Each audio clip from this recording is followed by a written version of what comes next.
Chapitre 44.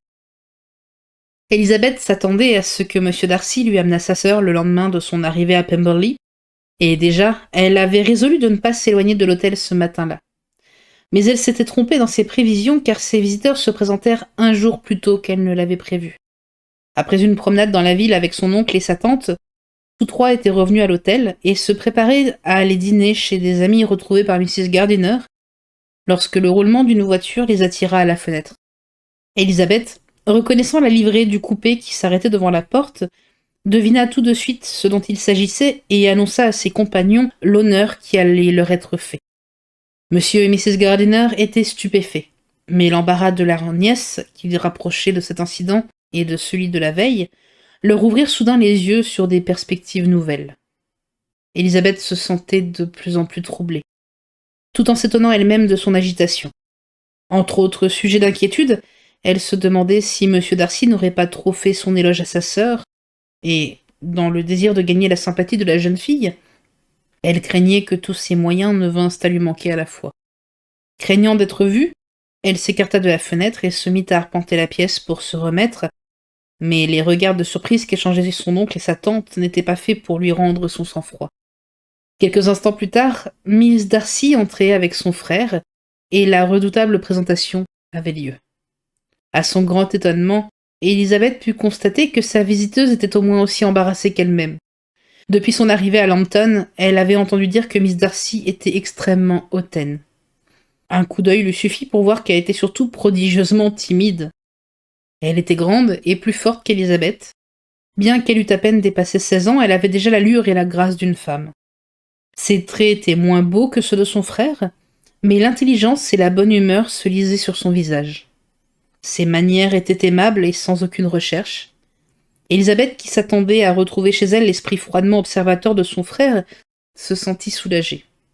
Au bout de peu d'instants, M. Darcy l'informa que M. Bingley se proposait également de venir lui présenter ses hommages. Et Elisabeth avait à peine eu le temps de répondre à cette annonce par une phrase de politesse qu'on entendait dans l'escalier le pas alerte de M. Bingley qui fit aussitôt son entrée dans la pièce. Il y avait longtemps que le ressentiment d'Elisabeth à son égard s'était apaisé. Mais s'il n'en avait pas été ainsi, elle n'aurait pu résister à la franche cordialité avec laquelle Bingley lui exprima son plaisir de la revoir. Il s'enquit de sa famille avec empressement, bien que sans nommer personne, et dans sa manière d'être comme dans son langage, il montra l'aisance aimable qui lui était habituelle. Monsieur et Mrs. Gardiner le considéraient avec presque autant d'intérêt qu'Elisabeth. Depuis longtemps, ils désiraient le connaître. D'ailleurs, toutes les personnes présentes excitaient leur attention. Les soupçons qui leur étaient nouvellement venus les portaient à observer surtout M. Darcy et leur nièce, avec une curiosité aussi vive que discrète. Le résultat de leurs observations fut la pleine conviction que l'un des deux, au moins, savait ce que c'était qu'aimer. Des sentiments de leur nièce, ils doutaient encore un peu, mais il était clair pour eux que M. Darcy débordait d'admiration. Elisabeth, de son côté, avait beaucoup à faire. Elle aurait voulu deviner les sentiments de chacun de ses visiteurs, calmer les siens et se rendre agréable à tous. Ce dernier point sur lequel elle craignait le plus d'échouer était au contraire celui où elle avait le plus de chances de réussir, ses visiteurs étant tous prévenus en sa faveur. À la vue de Bingley, sa pensée s'était aussitôt élancée vers Jane. Combien elle aurait souhaité savoir si la pensée de Bingley avait pris la même direction. Elle crut remarquer qu'il parlait moins qu'autrefois, et à une ou deux reprises pendant qu'il la regardait, elle se plut à imaginer qu'il cherchait à découvrir une ressemblance entre elle et sa sœur. Si tout ceci n'était qu'imagination, il y avait du moins un fait sur lequel elle ne pouvait s'abuser. C'était l'attitude de Bingley vis-à-vis de Miss Darcy, la prétendue rivale de Jane. Rien dans leur manière ne semblait marquer un attrait spécial des deux jeunes gens l'un pour l'autre. Rien ne se passa entre eux qui fût de nature à justifier les espérances de Miss Bingley. Elisabeth saisit au contraire 2 ou 3 petits faits qui lui semblèrent attester chez M. Bingley un sentiment persistant de tendresse pour Jane, le désir de parler de choses se rattachant à elle, et, s'il eût osé, de prononcer son prénom.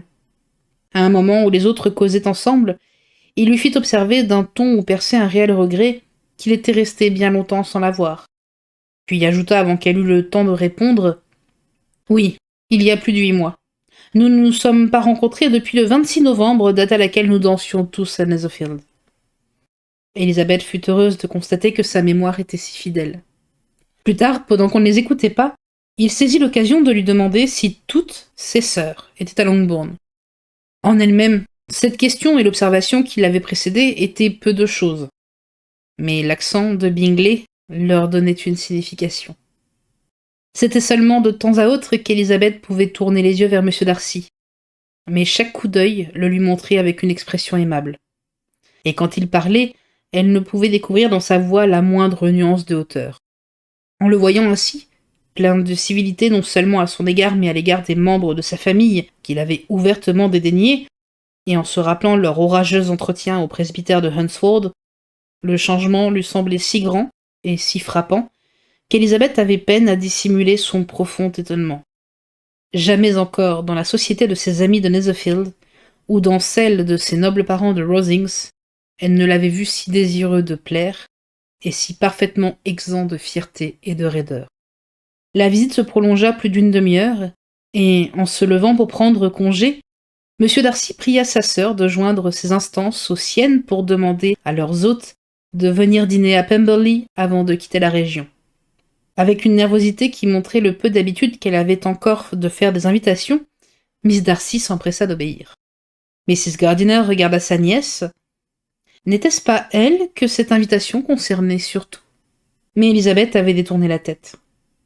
Interprétant cette attitude comme un signe d'embarras et non de répugnance pour cette invitation, voyant en outre que son mari paraissait tout prêt à l'accepter, Mrs. Gardiner répondit affirmativement et la réunion fut fixée au surlendemain. Dès que les visiteurs se furent retirés, Elizabeth, désireuse d'échapper aux questions de son oncle et de sa tante, ne resta que le temps de leur entendre exprimer leur bonne impression sur Bingley, et elle courut s'habiller pour le dîner. Elle avait tort de craindre la curiosité de M. et Mrs. Gardiner, car ils n'avaient aucun désir de forcer ses confidences. Elle se rendait compte maintenant qu'Elizabeth connaissait M. Darcy beaucoup plus qu'il ne se l'était imaginé. Et il ne doutait pas que M. Darcy fût sérieusement épris de leur nièce. Tout cela était à leurs yeux plein d'intérêt, mais ne justifiait pas une requête. En ce qui concernait Wickham, les voyageurs découvrirent bientôt qu'il n'était pas tenu en grande estime à Lambton. Si ses démêlés avec le fils de son protecteur étaient imparfaitement connus, c'était un fait notoire qu'en quittant le Derbyshire, il avait laissé derrière lui un certain nombre de dettes qui avaient été payées ensuite par M. Darcy. Quant à Elizabeth, ses pensées étaient à Pemberley ce soir-là, plus encore que la veille. La fin de la journée lui parut longue, mais ne le fut pas encore assez pour lui permettre de déterminer la nature exacte des sentiments qu'elle éprouvait à l'égard d'un des habitants du château. Et elle resta éveillée de bonnes heures, cherchant à voir clair dans son esprit. Elle ne détestait plus M. Darcy, non, certes. Il y avait longtemps que son aversion s'était dissipée, et elle avait honte maintenant de s'être laissée aller à un pareil sentiment. Depuis quelque temps déjà, elle avait cessé de lutter contre le respect que lui inspiraient ses indéniables qualités, et sous l'influence du témoignage qui lui avait été rendu la veille, et qui montrait son caractère sous un jour si favorable, ce respect se transformait en quelque chose d'une nature plus amicale. Mais au-dessus de l'estime, au-dessus du respect, il y avait en elle un motif nouveau de sympathie qui ne doit pas être perdu de vue. C'était la gratitude. Elle était reconnaissante à Darcy, non seulement de l'avoir aimé, mais de l'aimer encore assez pour lui pardonner l'impétuosité et l'amertume avec lesquelles elle avait accueilli sa demande, ainsi que les accusations injustes qu'elle avait jointes à son refus. Elle eût trouvé naturel qu'il l'évitât comme une ennemie, et voici que dans une rencontre inopinée, il montrait, au contraire, un vif désir de voir se renouer leur relation. De l'air le plus naturel, sans aucune assiduité indiscrète, il essayait de gagner la sympathie des siens, et chercher à la mettre elle-même en rapport avec sa sœur. L'amour seul, et un amour ardent, pouvait, chez un homme aussi orgueilleux, expliquer un tel changement. Et l'impression qu'Elizabeth en ressentait était très douce, mais difficile à définir. Elle éprouvait du respect, de l'estime et de la reconnaissance. Elle souhaitait son bonheur. Elle aurait voulu seulement savoir dans quelle mesure elle désirait que ce bonheur dépendît d'elle. Et si elle aurait raison d'user du pouvoir qu'elle avait conscience de posséder encore pour l'amener à se déclarer à nouveau. Il avait été convenu le soir entre la tante et la nièce que l'amabilité vraiment extraordinaire de Miss Darcy venant les voir le jour même de son arrivée réclamait d'elle une démarche de politesse. Et elles avaient décidé d'aller lui faire visite à Pemberley, le lendemain. Monsieur Gardiner partit lui-même ce matin-là, peu après le breakfast. On avait reparlé la veille des projets de pêche et il devait retrouver vers midi quelques-uns des hôtes du château au bord de la rivière.